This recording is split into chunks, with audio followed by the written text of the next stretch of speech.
What's going on, YouTube? It is Will here, back again once again for yet another episode of the Gridiron Talk podcast. Shane was not here last week. It was me and Joey Christmas, but now Shane is back. Shane, how was your little week off from the podcast, man? It was pretty good. Not gonna lie, it was very entertaining. Well, we had an entertaining week of football, to say the least. I feel like I say this all the time, but it really was probably one of the best wild cards and best weeks of football, playoff-wise, in a while, because all of the games were very close at one point. There was only one game that was decided by, or two games decided by more than two scores, but there was a lot of good games. So before we get into these week's games, there's only four, obviously, and these four games, I think the games on Sunday are going to be a better, but this whole weekend is going to be full of close, tight games. So let's go over the teams that lost last week. Shane, I know I talked about this with you. I got a question for you on each team. And let's just go in order of the games played. So let's talk about the Niners and the Seahawks.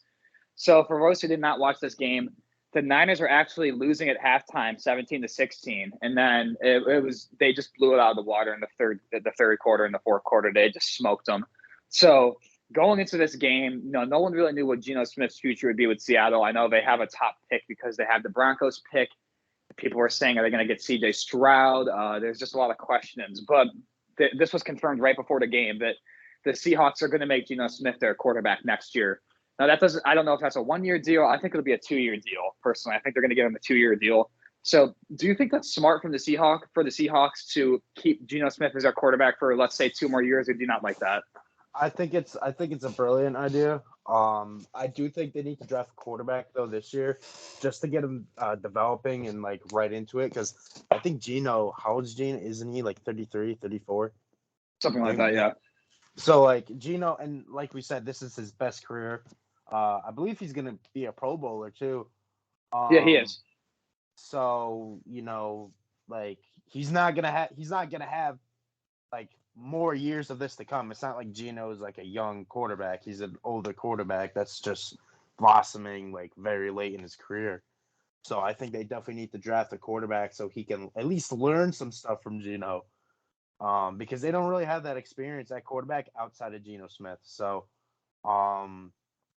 what a season it was for Geno Smith, because when they traded for Drew Lock, I don't know about you, Shane, but I personally thought that Drew Lock would be the quarterback for the Seahawks. I was like, why would they trade for Drew Lock if they're not going to start him? I know Drew Lock's career has been very up or down, but maybe Pete Carroll can fix him. And instead, during training camp, it was very close, and Pete Carroll said the preseason games will determine who's our quarterback. And then for the first 2 weeks, it was Drew Lock's job. Like, Drew Lock was going to be the starter, and then he had that one bad preseason game. I don't know if you remember. I think he threw like 3 picks on 3 drives or something like that. And after that bad performance, Pete Carroll said, we're going with Geno, and they make the playoffs. And they really exceeded all expectations. I don't think anyone would have predicted the Seahawks would make the playoffs over the likes of the Packers or the Rams. So even though they didn't lose, they got a top 5 draft pick, and they got I think they're picking around 17 or 18. So they have 2 top 20 picks. So let's see what they do with those. And if they draft like they did last year, the Seahawks could be very good next year. So we'll have to see. The other game on Saturday was the Chargers and the Jaguars. And the Chargers were up 27-0, and then they got outscored by the Jaguars 31-3. So the Chargers have already been making some moves, Shane. They already said they're going to give Brandon Staley at least one more chance. I personally don't agree with that, but I digress. And they fired their offensive coordinator. So I think firing the offensive coordinator is not a bad idea, because think of it like this. I know you're up 27-0, but you've always said in football, you don't take your pedal off the metal. You keep on gassing it, So I know the defense should have done more for the Chargers. But the fact that their offense could only score 3 points in the second half is just unacceptable. With all that talent on offense, Eckler, Keenan Allen, Justin Herbert, only scoring 3 points is just unacceptable. So my question for you, Shane, is, and also Trevor Lawrence, what a turnaround. 4 picks in the first half, and he gets 4 touchdowns in the game, 4 for 4. He really turned it around. But my question for you is, I don't know if you saw, but Joey Bosa's post-game interview, he was very pissed off. He was very mad. He said basically that the refs get to fuck the players over and they have no repercussions. Do you think that what Joey Bosa is saying is valid, or do you think he was just saying stupid shit because he lost? I think it's valid, but I think his defense just sucks ass. Like he has a point because he's not wrong, but like that's just the frustration that comes from it. But you've also got to put the refs just don't, like They did you not bring don't the you Jaguars don't in the you, game. you don't miss calls that end up making you lose. What was it, 31 of the 30? Yeah. Like you don't miss calls that lets you give up 31 points in one half. Like you just don't. Like I don't care how bad the refs are. That's impossible. Yeah, and it's just the little things like they go offside on the extra point, and then that makes it Yeah. so Doug Peterson goes for two. He goes for two, Mhm. and then they get it. And so then now a field goal wins them the game instead of tying it. It's just the little things. But I do agree though that the refs, they can make shitty calls and they receive no repercussions. I mean that is a fact. I mean I do agree with him. I don't think he That has a point. that is a fact. So he does have he is something correct there, but like the whole message behind it, I think it's just his defense sucks. Their I mean philosophy on the a big point about the sucky refs is like look at what happened with the what was it The the Saints and the Saints Rams. and the Rams like those refs missed a call that basically lost the Saints the game. And I mean as far as my knowledge they had no repercussions. I don't think they got fired. I don't think they got fined. So at the end of the day you have to stop saying it's human error because there's many sports where there's human error and they can fix it. Like I think I talked about during the World Cup, they have a VAR. They have in soccer, they have a second referee that's watching anything. And if the ref misses a call, they get like a thing on their earpiece saying like, "Hey, you missed a call. Look at this," and they double check it. In baseball, the umps they review it. They can check. In basketball, they can check. In football, there's a lot of things that you can't challenge that you should be able to. So I don't know if they should do like the soccer route and have a second referee watching that, earpieces, says like, hey, look at this, or if they should make more stuff challengeable. But I really feel like that the officiating issue is just getting worse and worse and something needs to be done. So I actually I low-key have an idea for that. So you know how when they're challenging for a catch, right? Well, Yes. I don't know if he's always there. I can't remember his name. I think his name's like Gene. Oh He's yeah, like Gene the Steratore. Yeah. yeah.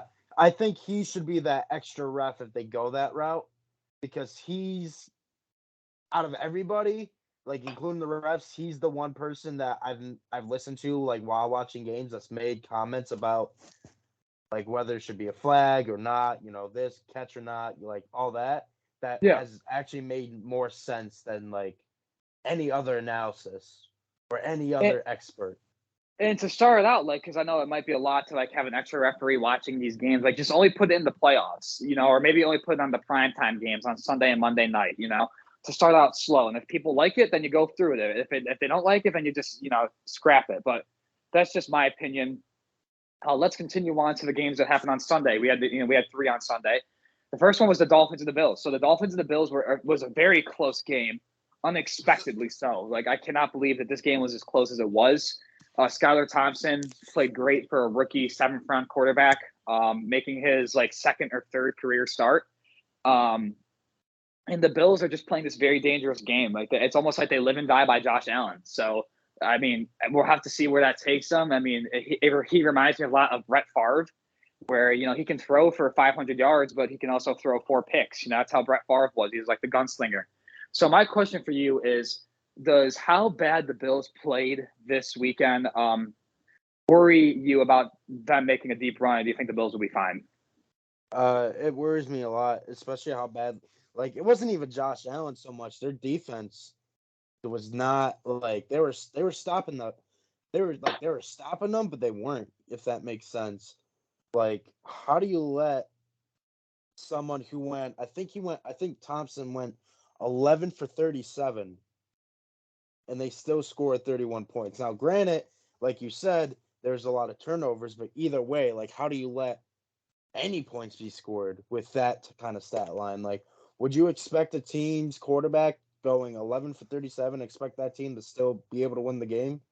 No, you No, wouldn't. absolutely not. You expect a blowout. I mean, that's terrible. Like that's like I can't do the math. That's obviously That's under 50% completion percentage. That's just terrible. that's rough. That's roughly I think 37%. And That's really bad. they weren't running the ball well either.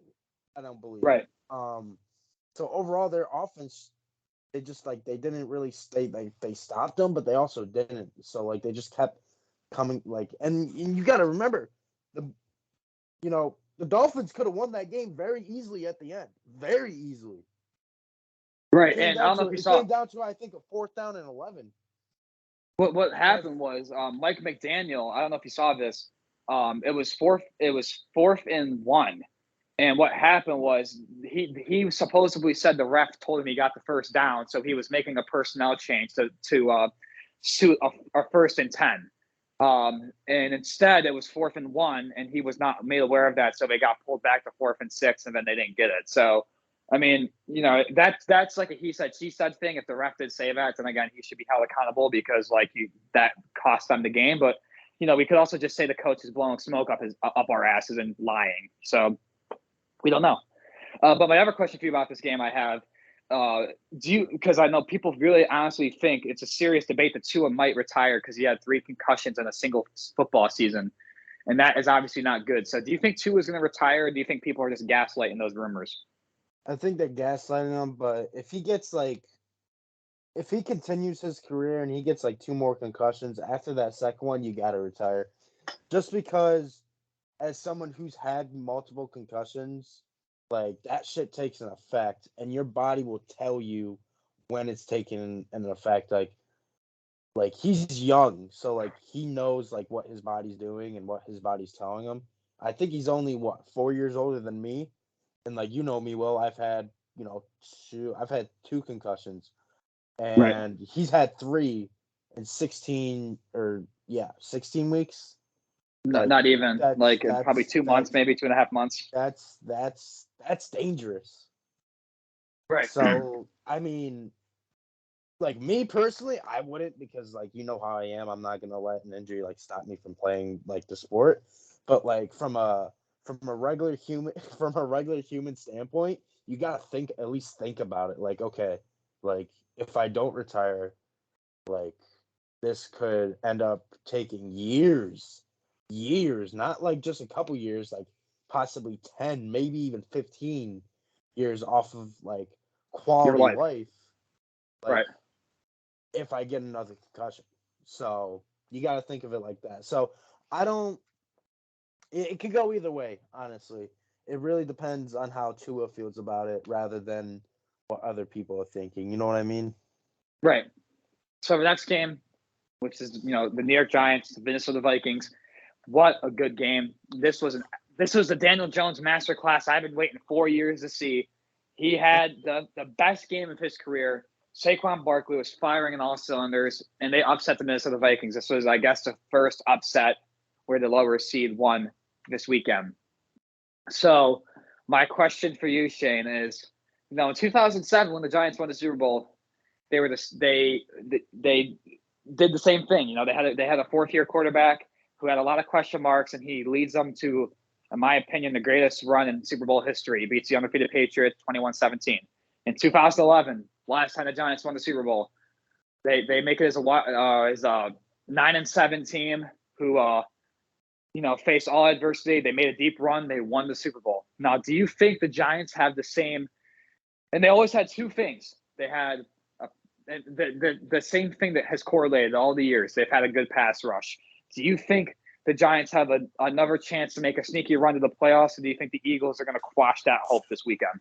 You know what, Will? I don't think they'll make the Super Bowl, but I do think they have a great shot at beating the Eagles. The reason being is that as of right now, as of all the teams, the Giants are the scariest because they're the most unpredictable. And what I mean by that is, we all know about the explosiveness of San Fran, the overall talent of Philadelphia. Same with the Cowboys. And then, obviously the Chiefs, the Bengals, the Bills, the top 3, heads of the AFC. And then the overall talent of the Chargers, or not the Chargers, the Jaguars. But the Giants, they are the least. I'll say right now, they are the least talented team in the playoffs, but they are the most unpredictable just because of their head coach. And I feel like I think their head coach is definitely a big reason why they're in this position, obviously. Obviously they have good players, and then their defense, like you said, their pass rushes really well. The middle coverage, the linebackers are pretty solid, and then the corners do what they they have to do to keep them in the game. And then they just have limited mistakes. Like I don't think they turned the ball over in that game. No, that's the key. So That's the thing with the Giants. When you have a team that's statistically doesn't have the best roster, you can't turn the ball over, and they don't do that. So we'll see if they can continue to make a run. But let's wrap up our conclusions. We got 2 more games. The AFC North battle, the Ravens and the Bengals. Now here's the big thing. People are saying if Lamar Jackson played, the Ravens win that game. Do you agree with them, or do you think the Bengals win that game regardless if Lamar Jackson plays? I think if Lamar plays, they win that game, 100%. The Bengals are a little bit beat up from what I've heard, especially with their O-line. And it was a close game, and you got to think about it. If it wasn't for that crazy, what was it, like a 98-yard fumble recovery, the Ravens probably would have won that game. So, I mean, even without Lamar. So I can see why people think if Lamar played, they would have won. But I don't know. I feel like the Bengals, they're starting to they're still a good team, don't get me wrong, but I think the hot wave that they had throughout the middle to the end of the season is kind of cooling off a little bit, and teams are starting to figure them out a little bit more. So my last game, unfortunately, Shane, it's between your Buccaneers and the Cowboys. The Dallas Cowboys finally beat Tom Brady for the first time ever. So no, I'm gonna make this question simple. Was that Tom Brady's last professional football game, or was he going to return next year? Nah, he's gonna return. He can't, that was such a bad performance on all over the board. Not even just from Brady, but there's no way the GOAT goes out like that. Come on now. There's no way. Realistically, you're gonna let the Cowboys beat you at home with you throwing what? I think it was 31 for 62 or 27 for 62 or something like that. I don't even know. I don't think he's over. I think he's gonna work his hardest this offseason, do everything he can, take a pay cut, do something to make this team way better than it was. Granted, injuries did cost them early in the year, which got them to their bad start. But I think he'll be back one more year, and then whatever happens next year with Brady. And I know one thing, him and Evans need to do a lot of work together in the offseason, because I nearly went down to Tampa myself and strangled both of them because they could not get on the same page.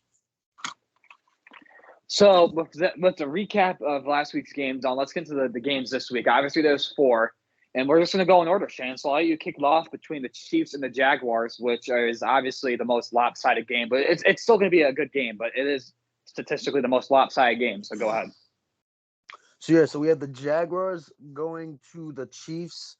After a crazy comeback, as we just discussed from the Jaguars, they're gonna try to keep the momentum going. Obviously, the Chiefs, they won the Super Bowl a couple years ago. They're still in my opinion, they're still the top threat in the AFC to make it to the Super Bowl. And with how explosive their offense is, it's definitely possible for them to make it there again. But with me and Will have discussed this throughout the year, the Jags have a very underrated defense that is very good. Not a lot of people realize that. And it was kind of shown in the second half against the Chargers, only giving up 3 points. So my question to you for you, Will, obviously a lot of people are going to think it's lopsided.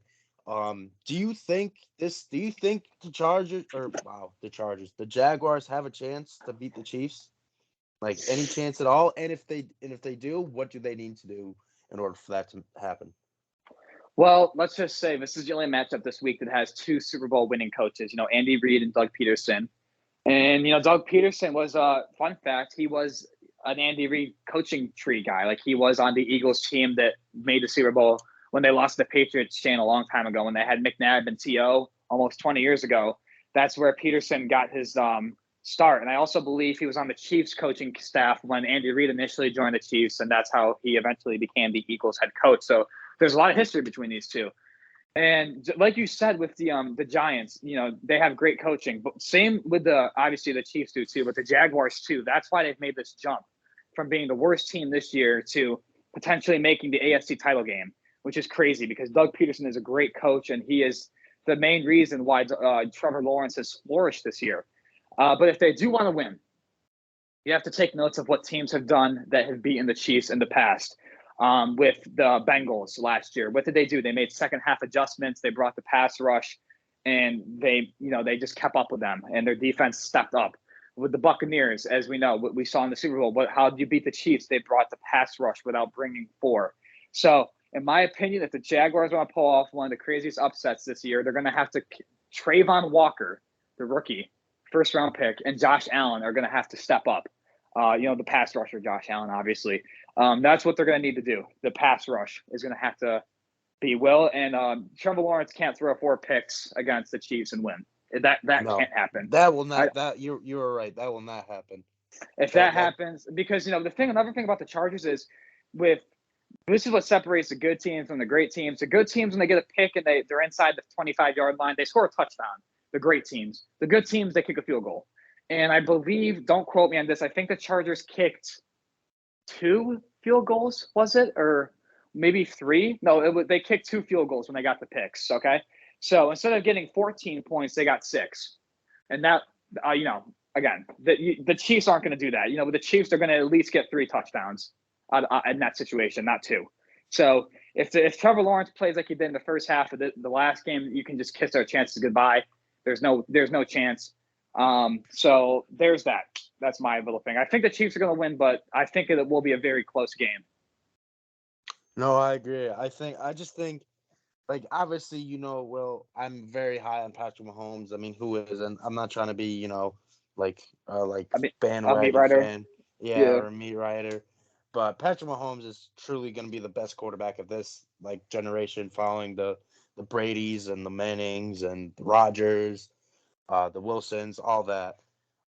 He is going to be the top quarterback of this generation, whether people like it or not, with his style, because I know a couple people don't like his style of play. It's too risky, quote unquote. I've heard people say. But I think this is the Chiefs' year once again, honestly. And I think they're going to beat the Jaguars, and I think the score is going to be 31-14. How about you, Will? I don't think it'll be that. I think the Chiefs are going to win, but I don't think it'll be that of a difference. I think the Chiefs are going to win 31-24. Again, it's going to be a great game, and what a great way to kick off this weekend is these two teams, because they also met in the regular season. The Chiefs smashed them, but we'll have to see. That's another thing. I sorry to cut you off. I don't think the Chiefs has played someone in the playoffs that they played already in the regular season, minus the Bucs. And you know what? You know what happened in that one? The first meeting, they crushed the Bucs. Second meeting, Bucs crushed them. So I like you're saying. Well, it's hard to beat a team 3 times in a row, but it's also hard to lose to a team twice in a row as well. So it's going to be interesting. Right. And speaking of losing to a team 3 times, that leads us into our next matchup, which is an NFC East matchup. And this one is, I know people are going to say Bengals and Bills, and maybe I'm just biased because I'm a Giants fan, but this is the one I'm most excited for. The rivalry, the history, this is going to be a great game. It's the Giants and the Eagles, So the Giants have not won in Lincoln Financial Field in 9 years. 9 years, okay? And like I said, like you said, Shane, and my dad always told me, it's hard to beat a team 3 times. And that's what the Eagles have to do. If the Eagles can beat the Giants a 3rd time, they will go to the NFC title game. But here's the thing. The Giants just played the Eagles 2 weeks ago. The last game for the Eagles was against the Giants. And the Eagles played their starters. The Giants played their backups. The Giants only lost by a touchdown. They lost 22-16. And the thing here is that Jalen Hurts did not look good, and he most likely because of his injury, but regardless, that's that. So what are your thoughts on this game? Like, what do you expect to see from this game, matchup wise? I watched the Cowboys game, right? And I think the Giants, I'm sorry. I'm so done. The Giants game, not the Cowboys game. I think the Giants have a real shot. I really do. And I was talking to one of my coworkers, and he looked at me when I said it like I had four heads. Like I said earlier, the Giants are the least talented, but they are also the most unpredictable. And even though Jalen Hurts is coming back, and the Eagles may have one of the most complete rosters in the NFL, the Giants, they just have like you get that feeling. You know what I mean? I don't know if you know what I'm talking about, Will. You just have that Mhm. feeling like you don't have to worry about that team in this type of game. And I think it has a lot to do with how well Saquon's played this year and how well Daniel Jones has played. That team has a ton more confidence than it did, halfway through the season, I'll even say. Like they started off great, they ended a little bit iffy, but great coaching, like you said, that can get you far into the playoffs with a team like this. And like you said, both of the previous Giants teams that have won the Super Bowl, they didn't have a lot of crazy talent, but they had good pass rush, they had a respectable quarterback, they had a good running back, and you know what? They had great Coaching. coaching. They had great Tom coaching. Coughlin. Yep, Tom Coughlin, one of the best. So you know what? If I was to pick, like if I Well, was like, because this is kind of one the game that's like, is the underdog gonna win? Because we kind of discussed one with the Jaguars and the Chiefs. This is my pick because I'm definitely going with the Giants on this one, just because I don't think Philly's gonna step up. I don't think they're playoff ready. I think they're regular season good. I don't think they're playoff good yet. You know what I mean? right, yeah, and people were calling me biased for saying that. I told everyone, I'm like, the Giants are gonna beat the Vikings. My friends are calling me crazy. First round exits. That's not happening. I'm like, just watch, and they did. Keep the They beat them. receipts. Keep the receipts. Keep them receipts. No, literally. And here's the thing. Like I said, I know I've said it before. It's hard to beat a team three times, but it really is. I mean, I know I keep on saying that, but I don't think you really have to be in that situation to know that. I learned that from playing youth sports. Like we'd play the worst teams three times, we'd smash them two times. In the playoffs, they'd beat us. And I'd be like, I've well, never, I've never, I've never, from all my years of playing football, there's been one, two. I think there's been four teams I've played three or more times within 2 years, and that was CNS, obvious, or Liverpool, and then this Watertown team. Liverpool we beat 2-1. Watertown we beat 1-2. So that just shows you like it's hard to beat teams three straight times in a row, especially in football in a short span. and not to mention these guys are also division rivals, so they know the plays. Like Mm-hmm. it's hard. It's different than playing like And the AFC, Jaguars and the Jaguars and the Chiefs, because they don't see each other two times a year every year. So with me not being biased, and call me crazy, but I got the Giants winning on the upset 23-20. And I would go ballistic if we pull off this upset. But regardless of if what happens, I am so proud of this team. I'm so proud. I have a similar score. I have 21-19 Giants. I think Daniel Jones is going to play great. But I think what's really going to help you guys in this game is Saquon Barkley.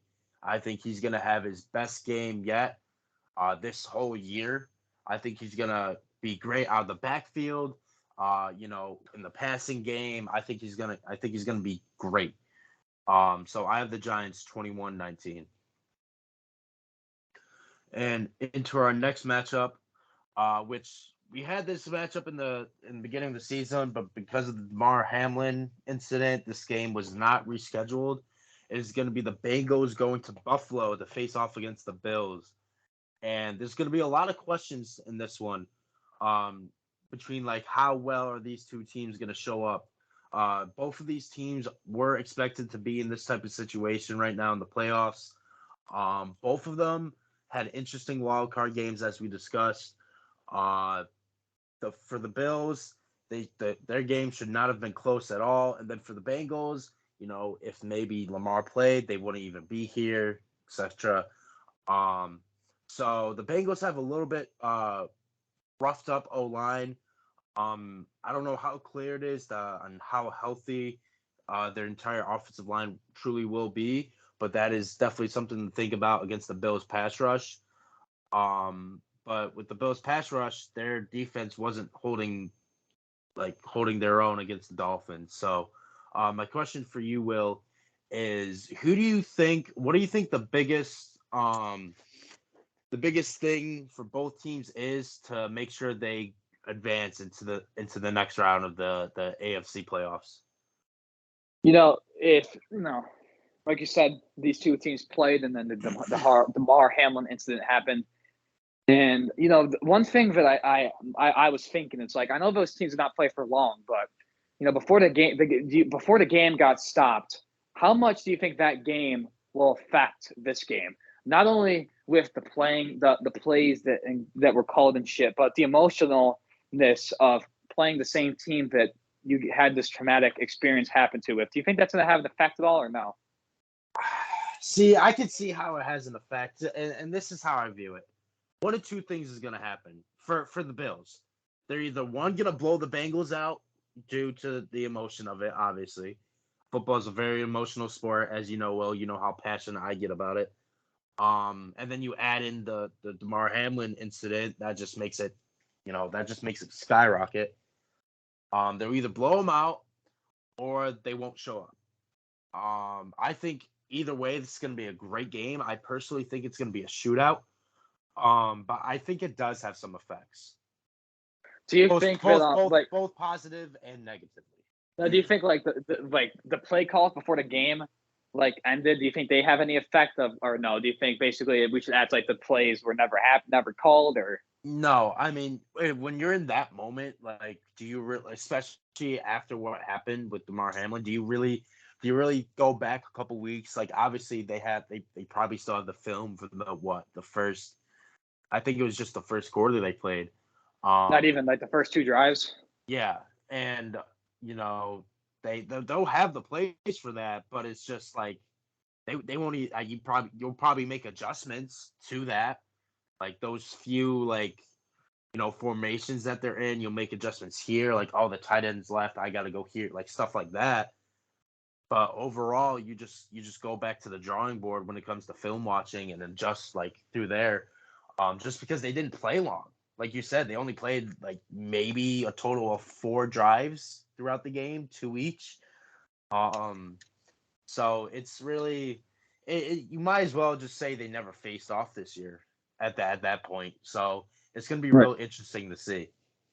This game will be good, though. I agree. I think it'll be a shootout. And here's the thing, though, I mean, arguably, the discussion's coming up, who's better, Joe Burrow and Josh Allen. And, I really feel like that's, it doesn't really, there's no wrong answer. Josh Allen is better statistically, but, Joe Burrow wins. At the end of the day, I want a winner. I want a quarterback, he's already proven he can lead his team to the Super Bowl. He can beat the no O-line. With no O-line. Let's just remind everybody, he made the Super Bowl while getting sacked almost the most sacked quarterback, and still could have won the Super Bowl. He got sacked 9, 11, 10 times in the Super Bowl, and still could have won. It's crazy. So, I mean, that's just me, though. That's just my opinion. I would rather have a quarterback proven to win that's a better quarterback statistically and more gifted. So I personally, think that, not even because of the whole Damar Hamlin thing and how emotional it will be. I think the Bills win regardless. I thought the Bills are going to win in Cincinnati. And I think they're going to win now. I don't really see any change. I think the Bengals, since that last no contest, they've gotten more injured. They don't have Jonah Williams. They don't have Alex Kappa. They don't have La'el Collins. So the whole right side of the line, the right guard and the right tackle are out, and their left tackle is out. So they only have a starting center and left guard. So, and then, it's just their offensive lines will look a lot like they did last year. And obviously we've shown that Joe Burrow can win with it, but I don't know. I don't think I think they're not going to win this game, and especially in Buffalo too, which makes it even harder. So give me the Bills winning this game 31-27. See, I want to go Buffalo because everything you just said makes sense, but after that Miami performance in Buffalo, I can't trust. I don't really trust Josh Allen at the moment or that defense to stop Joe Burrow. So I may take Cincinnati over Buffalo, 35-31. But either way, I think it's going to be a great game. And let's get to our last game for the weekend, which Cowboys fans rejoice. You won your first road playoff game in my lifetime, so congratulations to you there. But we got the Dallas Cowboys versus the San Francisco 49ers in the last game. And, and all jokes aside, the Cowboys played great last week. But I'm still not sold on them. And that might be me being a hater. But, Dak Prescott had one good game, his best game all year, and now people think they're favorites. Like, I just don't see that. I'm sorry. Like, if Dak plays great against the Niners, then we'll see. But the Niners defense, Shane, you can attest to this. You're a Buccaneers fan. The Niners defense and the Bucs defense are two different leagues. I mean, the Niners defense is the best defense in football, and the Bucs defense is just not. So let's see how Dak adjusts to this defense compared to the Bucs, and also let's see how Brock Purdy adjusts to playing Micah Parsons and DeMarcus Lawrence. That's going to be the key here. If Brock Purdy plays basically as well as Jimmy Garoppolo, if he plays average, if he basically does not play bad, they're winning this game. There is no reason why they can't win this game. I know the Cowboys defense is pretty solid with Micah Parsons, DeMarcus Lawrence, Anthony Barr, Trayvon Diggs, and whatnot. But I really just do not like – I really don't feel like the Cowboys – match up with the Niners well on defense. Like, the Niners are such a hard team to beat defensively. They got an elite running back. They got two great wide receivers. They have a great tight end. The Cowboys, sorry to cut you off, Will, but the Cowboys just don't have the explosiveness on defense to match with it on the Niners offense. Right. And then with Micah Parsons, he hurt his foot, so he's not coming into this game 100%. I don't know if he was if he missed any days in practice, but he injured, I believe it was his Achilles during the Bucs game. He obviously went back out there and played, but you got to watch out for that as well. So Micah Parsons may not even be 100%. That's the best defensive player in my opinion. Like he's like someone you would want to match up with, CMC. Yeah, no, because he can do it all, and it'll be fun to see DeMarcus Lawrence going against Trent Williams, two of the best of their position.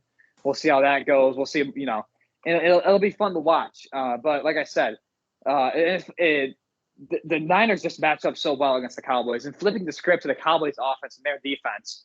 One good thing about the Seahawks that they did against the Niners was DK Metcalf had one of the best games of the season. And the Cowboys have a similar talented receiver. Excuse you, Rocket. Yeah, my bad. I forgot to mute it. That's my bad. Anyway, so they got DK Metcalf and CeeDee Lamb are very similar, like talent wise. So let's see if the Cowboys can do what they did and take advantage of having a great wide receiver. But I just think the Niners. I think they're going to win the Super Bowl. Their talent they just got the best roster in football, better than the Eagles. Their question mark is Brock Purdy, and he's been playing good, and they have Jimmy Garoppolo. I don't know if he'll be back this game. I know for a fact he'll be back if they win next week. He'll be 100% good. But they got Jimmy Garoppolo coming back, so even if Brock Purdy starts to play bad, they got Jimmy Garoppolo, who's proven he can take his team to the Super Bowl. So I just think this team is too good top down, man. They're just so hard to beat. But what are your thoughts? No, I agree. I think the only team that even has a shot at them are the Chiefs, and I think this team makes the Super Bowl. For the NFC, obviously, and you're just you're right on so many things. Well, like you said, their only question is their quarterback, Brock Purdy. He's been playing great. We haven't seen rookies play like this in a while. I think the last rookie to play like this well was probably Dak, honestly, in 2016, 2017. And like what he did was nothing compared to what Brock Purdy has done since he, was starting. The Niners haven't lost a game since, they started CMC or Brock Purdy. And I think that continues, honestly. I have the 49ers winning this game. I have them winning, oh, God, I don't even know. It could either go really bad or really good for the Cowboys. I'm gonna say 35-28, 49ers. Yeah, I agree. They've won 11 in a row. Brock Purdy's on fire. Let's see how he reacts to the Cowboys blitz. we'll have to see. But they're just such a good team. Like I said, top down. Give me the Niners win this game 30-23. The coaching is great too. Kyle Shanahan's been in the Super Bowl. Can't forget about the coaching. I don't think Mike McCarthy is overall a good coach in my opinion. I think he got carried while he was in Green Bay. I generally don't think he's that great of a coach, but Kyle Shanahan he knows how to work that playbook. Yeah, no, Kyle Shanahan's one of the best coaches in football that's not won the Super Bowl. And, I would love to see the Niners win a Super Bowl and he can win a Super Bowl and shush all the haters because, they lost the Super Bowl a couple years ago. But, the Niners are, like I said, overall, their roster is so good. They haven't lost a game since they gotten Christian McCaffrey fully into the playbook. I know they lost to the Chiefs, but he literally had the playbook for like 2 days. So, and he didn't even start. So every game that Christian McCaffrey started, they've won. So I don't see anything different here. The question mark is Brock Purdy. If he plays just average, as long as he doesn't play bad, they will win this game. 30-23 San Francisco, and that should conclude a great week of football. So yeah, thank you guys so much for listening. If you like the podcast, stay tuned for an episode next week when we go over the AFC and NFC title games. Don't forget to like, comment, subscribe, and share with all your friends and family. Shane, do you have anything else you want to add before we wrap it up? Not really. I will say this. I think I told Will about this, and if I didn't, I apologize to you, Will. There's gonna be some things that I'm getting into business with clothing brands, and hopefully by next week I'll have like more input on it. But I may end up having my own merch soon, my own brand. So keep on the lookout for that. By next week, I should have an update with it. Obviously, I'll mention it on the podcast for next week. But besides that, I have nothing. Like Will said, thank you for especially for all year, because I know me and Will put in a lot of time and a lot of stress in doing this sometimes, and we appreciate it from everybody and all the support. So thank you guys on that. Yeah, and it's sad to see the season's almost over. We only got 2 more episodes to do this, maybe 2 or 3, give or take. So again, thank you guys so much for listening. Stay tuned for next weekend, probably next Friday or Saturday, because the games are on Sunday. So it'll be next Friday or Saturday, and then we have the week after that. We have like the Pro Bowl. I'm probably not going to do a video on the Pro Bowl. I'm sorry, really nothing to talk about. So then they get the 2 weeks off of the Super Bowl. There's like the Pro Bowl dodgeball games or whatever they're doing this year. And then they got the Super Bowl, then it's over. So it's also sad to see there's only like 7 more games of football before it's done for the year, which is just sad. Hey, but you know what? The USFL and XFL start up soon. So obviously we won't be doing podcasts on those, but those are some games that are interesting to watch too. Yeah, no, exactly. You see the upcoming stars of football, and see guys who potentially make a name for themselves to go into the NFL. But regardless, like I said, don't forget to tune in next week. Like, comment, subscribe, and share. Thank you guys so much for tuning into the podcast, and we'll see you guys next week. Thank you all so much.